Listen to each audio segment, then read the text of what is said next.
విషయం ఏదైనా సరే నేను ముక్కుసూటిగా మాట్లాడగలను, చెప్పగలను. చెప్పాను.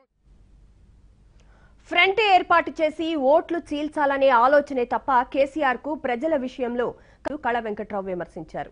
కోల్కతా సభకు ఆహ్వానం ఉన్నా కేసీఆర్ ఎందుకు హాజరు కాలేదని ప్రశ్నించారు. ఆర్థిక బలహీన వర్గాలకు 10% రిజర్వేషన్ల అంశంపై రాష్ట్రంలో ఏ విధంగా వెళ్లాలనే దానిపై ఆలోచిస్తున్నట్లు కళ వెంకట్రావు చెప్పారు. పేదల కోసం తెలుగుదేశం పార్టీ తీసుకునే నిర్ణయాలు ప్రజల్లో బాగా పోతున్నాయని చెప్పి ఉదాహరణకు రీసెంట్గా పెన్షన్ 2,000 రూపాయలు చేయడం జరిగింది. దాదాపు 54 లక్షల మంది పెన్షన్లు తీసుకుంటున్నారు.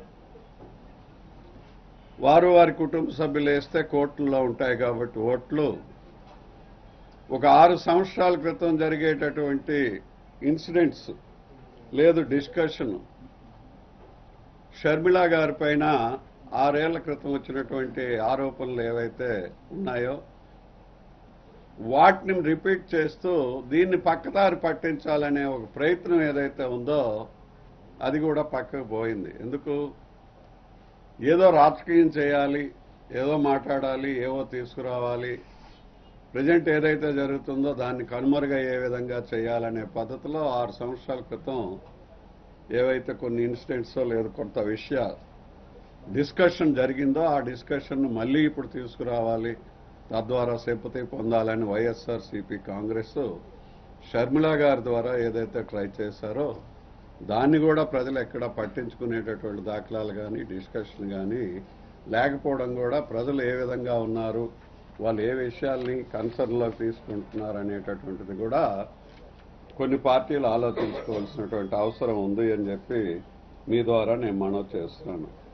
అట్లాగే బీజేపీ కూడా ఈ 4.5 సంవత్సరాల్లో మొన్న ప్రయత్నం చేసి ఎంతకు కూడా ఆంధ్రప్రదేశ్కి తెలుగు ప్రజానీకానికి సహకరించకపోవటం వల్ల విడిపోయాము. విడిపోయిన దగ్గర నుంచి మరి విషయాన్ని డైవర్ట్ చేయాలి అని చెప్పి రాయలసీమ డిక్లరేషన్ తీసుకొచ్చారు. మరి అదెంతవరకు పనిచేసింది అనేటటువంటిది కూడా మీకు మాకు అందరికీ ప్రజలకు కూడా తెలిసినటువంటి విషయంలే. అదేవిధంగా ఢిల్లీలో లాఠీ చార్జ్ జరిగితే వైఎస్ఆర్సీపీ ఖండించలా. స్పెషల్ స్టేటస్ కోసం ఎవరైతే ఆంధ్రప్రదేశ్ నుంచి వెళ్ళి అక్కడ ఢిల్లీలో లాఠీ చార్జ్ జరిగిందో దాన్ని కూడా వీళ్ళు ఖండించడానికి తీరిక లేనటువంటి పార్టీ ఈ రాష్ట్రం గురించి, అభివృద్ధి గురించి, ప్రజల గురించి ఆలోచిస్తుంది అని అంటే ప్రజలు దీన్ని గమనిస్తున్నారు అనేటటువంటిది కూడా మనం ఆలోచించాల్సినటువంటి అవసరం ఉంది. కేసీఆర్ ఉన్నారు, ఫ్రంట్ పెట్టామని తిరిగారు. మరి కలకత్తాలో పెట్టిన మీటింగ్కి ఆయన ఆహ్వానించారు, కానీ ఆయన రాలా. మరి ఒక ఫ్రంట్ను పెట్టాలనుకుని ఒక ఫ్రంట్ను మూవ్ చేయాలనుకునేటటువంటి వ్యక్తి కలకత్తాకి ఎందుకు రాలేకపోయారు? ఏంటి పరిస్థితి అంటే బీజేపీ ముసుగు తీస్తే బీజేపీ కనిపిస్తుంది. అందువల్ల అది కొత్త నాటకానికి తెరదీశారే తప్ప ఒక ఫ్రంట్ కట్టాలనేటటువంటిది అక్కడ పూర్తిగా కమిట్మెంట్ కనిపించట్లేదు.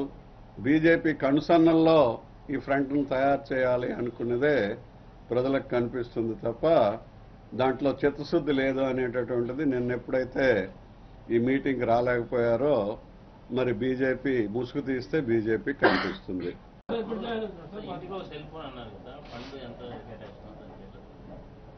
ముందు సెల్ ఫోన్ ఇవ్వాలనేటటువంటి నిర్ణయం వస్తే ఎన్ని ఫ్యామిలీస్ ఉన్నాయి, ఎంత ఖర్చు అవుతుంది అనేది తర్వాత అది గవర్నమెంట్ వర్కౌట్ చేసుకుంటుంది. ఇవ్వాలా లేదా అనే డిస్కషన్లో ఇంటికో సెల్ ఫోన్ ఇవ్వాలి అనేటటువంటిది కుటుంబానికి ఒకటి నిర్ణయం, అది కూడా వచ్చిందండి ఈరోజు. దాన్ని కూడా ఇద్దాము అనేటటువంటిది ముఖ్యమంత్రి గారు చెప్పారు. గవర్నమెంట్ ఏ ఫండ్ నుంచైనా ఇవ్వచ్చు కదా.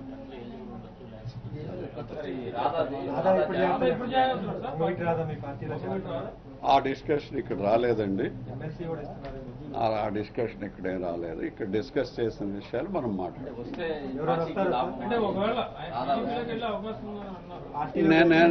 నాకు జనరల్గా నాకుండే ఎక్స్పీరియన్స్లో పొలిటికల్ పార్టీకి 10 మంది ఉంటేనే హంగు.